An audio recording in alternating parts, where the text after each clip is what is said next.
everybody, how's it going? Welcome back to Copper Jacket TV. So people are super mad at the NSSF right now, and for good reason. The NSSF is the National Shooting Sports Foundation. They are supposed to be on our side, and that foundation represents the firearms industry. But people online right now are actually calling for a boycott of the NSSF, and they're even calling for a boycott of the upcoming SHOT Show. So what exactly happened? Well, from all reports, the NSSF single-handedly killed a case, a pro-Second Amendment case, that was in the final merit stage that could have overturned a magazine capacity ban.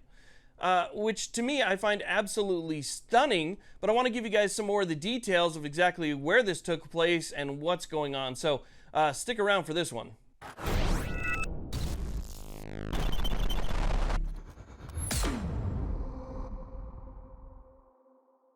Hey, real quick before we get started, if you're somebody who carries to defend yourself or your loved ones, make sure that you don't go it alone. Make sure you have somebody that's got your back, like Attorneys on Retainer. Attorneys on Retainer is not an insurance company. Attorneys on Retainer, they're actual attorneys. So if you have an incident, you're out there and you have to defend yourself, you give Attorneys on Retainer a call, you speak to an actual attorney on the phone, and they will be there to defend you, even if it's questionable. You know, where some insurance company backed programs, they may have to run it through that insurance company first to make sure that you even get coverage.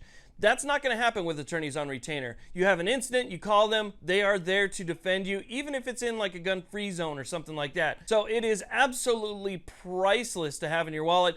Get that Attorneys on Retainer card, be a member just like I am, and you know, just have that extra peace of mind when you go out. Okay, so let's go ahead and talk about what's going on here, because honestly, I'm kind of shocked. I mean, the NSSF is absolutely huge. They're supposed to support the Second Amendment. They support the industry that supports the Second Amendment. So why would they do something like this? To me, that is just, it's so far out of left field. I'm used to hearing things from Brady and Mom's Demand and stuff like that, but hearing that a case was withdrawn because of the NSSF absolutely threw me off. I think the best way to explain to you guys exactly what happened is to read you guys the release from the NAGR, the press release from the NAGR about the specific details. So let me just read you guys this real quick. Okay, so this was just recently posted to NAGR's X account, where it says, NSSF refuses to defend study killing Colorado magazine ban lawsuit. Loveland, Colorado, the National Foundation for Gun Rights, NFGR, has been forced to withdraw its lawsuit challenging Colorado's 2013 magazine ban. Withdrawal of the case became necessary when the NSSF refused to allow its director of research to give an expert deposition regarding critical evidence of the common use of the standard capacity magazines banned by Colorado. NFGR's lawyer approached the NSSF's director of research requesting an expert declaration and supporting deposition necessary to present the evidence in its lawsuit against Colorado.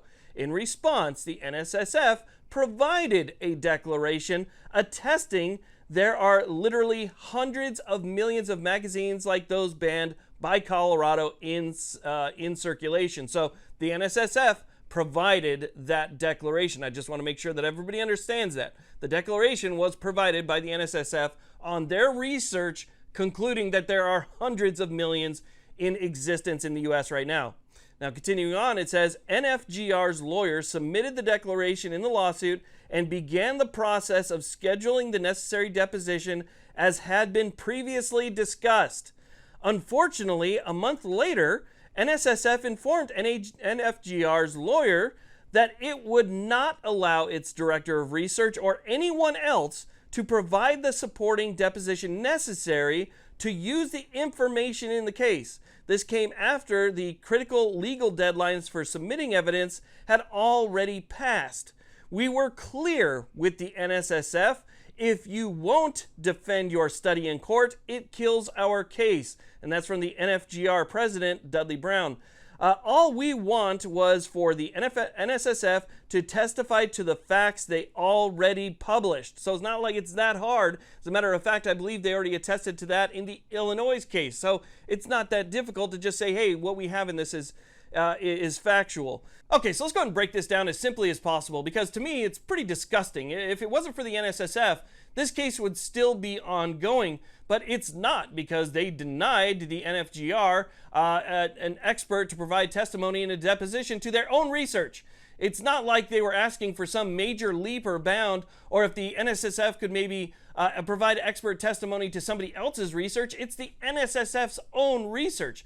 Nonetheless, the NFGR has a case in Colorado trying to overturn Colorado's ban on standard capacity magazines. It's in the final merit stage. For some reason, their original person that was going to provide that expert testimony in the deposition was kicked out for what they say are dubious reasons. Well, now they need a backup to testify to the validity and the data that is within NSSF's own document. So, going to the original source, the people who actually created it, the NFGR reaches out to the NSSF.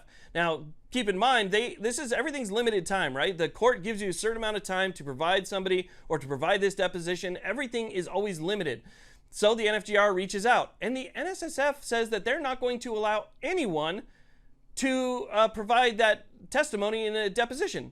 They're not going to provide it. That is after the NAGR tells them that if you don't, our case is done. This is a case where they spent a lot of money, a lot of members' money, right? A lot of time. There's a lot of people involved. A lot of things have to be filed. We're in the merits phase of this case, right? This is where we're getting close to the end, regardless if we end up at the appeals court or not, that we're getting close. And they tell the NSSF that, and the NSSF still says, we're not going to allow our research director to simply give that deposition, something very, very simple that could have been done no problem, because again, we're talking about data that was provided by the source. This is data from the NSSF, so having their research director just basically testify to the accuracy of it, that's all they needed to do, and they decided not to. And so guess what happened? The NFGR had to pull that case because they didn't have anybody to give that deposition. So again, with nobody to give the deposition, there is no case. They can't move forward because they can't keep up with the judge's time frame, and so it's over. And now that case that's been worked on for a long time is no longer. And while they say that they're going to keep up the fight and they're going to file another lawsuit, that new lawsuit has to start from the very beginning. They have to first find plaintiffs again. We're talking about the very beginning. So they have to find plaintiffs, they have to file the lawsuit, they have to go through the whole process all over again, simply because the NSSF wouldn't provide deposition. Now, I don't know why.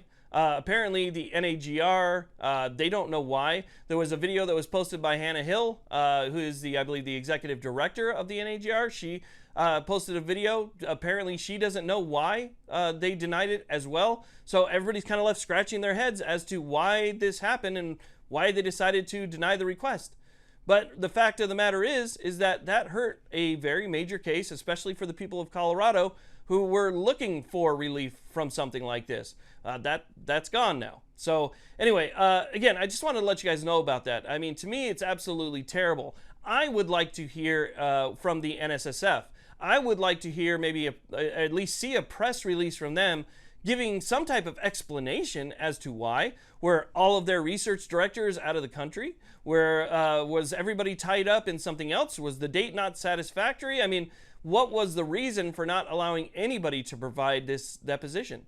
There's got to be some type of reason, and until they give that reason, and the reason better be pretty damn good, I think that people are going to continue to call for the boycott, and it's going to end up being a complete freaking nightmare because, again, it's terrible. So they need to come out really quick with this one and say exactly why they denied that deposition. So that's just my opinion on everything. I wanted to let you guys know what's going on, and I want to thank you all very much for watching.